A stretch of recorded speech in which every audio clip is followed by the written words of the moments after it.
Exposição da Carta aos Gálatas, capítulo 1, versos 6 a 12. Paulo estava espantado, estava perplexo com o fato de os crentes da Galácia passarem de modo tão rápido e célere para outro evangelho, distinto e diferente daquele que lhes havia sido anunciado. O fato é que não estavam simplesmente abandonando o evangelho da graça de Cristo, mas também abandonando o próprio Senhor que os chamou à graça.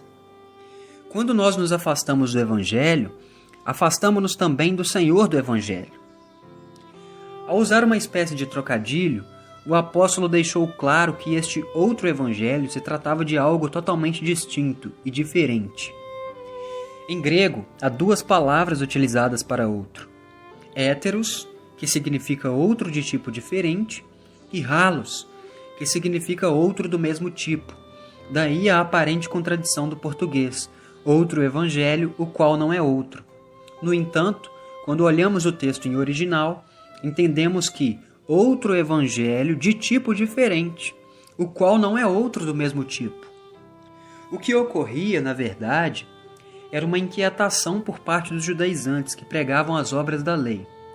O evangelho de Cristo é o da salvação pela graça mediante a fé, sem as obras da lei, conforme nos descreve Romanos capítulo 3, versículo 28. A palavra transtornar utilizada é metastrepo e significa perverter, corromper. Os judaizantes estavam fazendo uma mistura, adicionando as obras da lei ao evangelho e dessa forma pervertendo até se tornar outro, héteros, outro diferente. Paulo mostra a gravidade de tais atos ao proferir o seu juízo de seja anátema, juízo não somente de Paulo, porque este falou inspirado pelo Espírito Santo. Isso era fatal, não se tratava de uma mera indignação, mas de uma condenação àqueles que pervertem o Evangelho de Jesus Cristo. Ele diz também: ainda que nós mesmos ou um anjo do céu vos anuncie outro Evangelho, além do que já vos tenho anunciado, seja anátema. Ninguém pode corromper o fundamento que já está posto, nem mesmo Paulo, nem Barnabé, Pedro ou qualquer outro dos apóstolos, ainda nem mesmo um anjo do céu.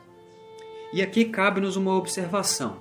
A palavra anjo, que é ângelos em grego, tanto refere-se aos seres angelicais, quanto também refere-se aos homens, que se dizem mensageiros da parte de Deus, que na verdade são falsos mestres, que costumam utilizar do engano e astutez, e dizendo-se mensageiros, trazem revelações que na verdade são falsas e não divinas.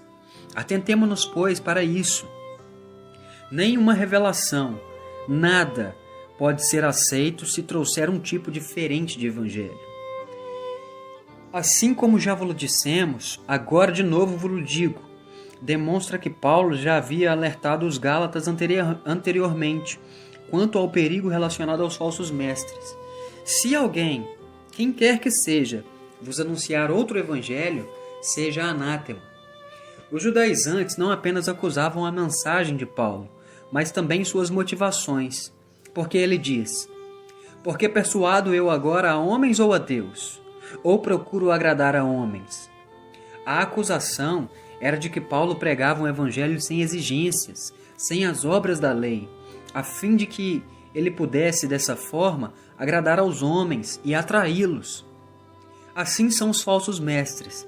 Eles acusam a verdade de ser uma mentira e a mentira que pregam de ser uma verdade.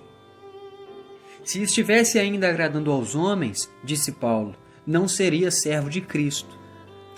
Quem é servo de Cristo não muda sua mensagem para agradar aos homens, nem procura nos homens qualquer elogio, pois somente o Cristo é digno de todo louvor e adoração.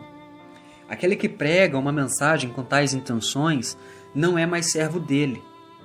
O apóstolo logo nos esclarece que o evangelho que por ele foi anunciado não foi segundo os homens, isto é, não se tratava de uma mensagem humana.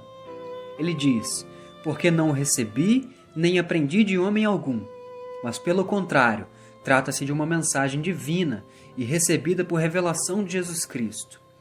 Assim devemos nós também ter o cuidado ao pregarmos a palavra de Deus, a fim de que não venhamos a pregar a nossa própria palavra. pois o evangelho verdadeiro veio do céu e não da terra.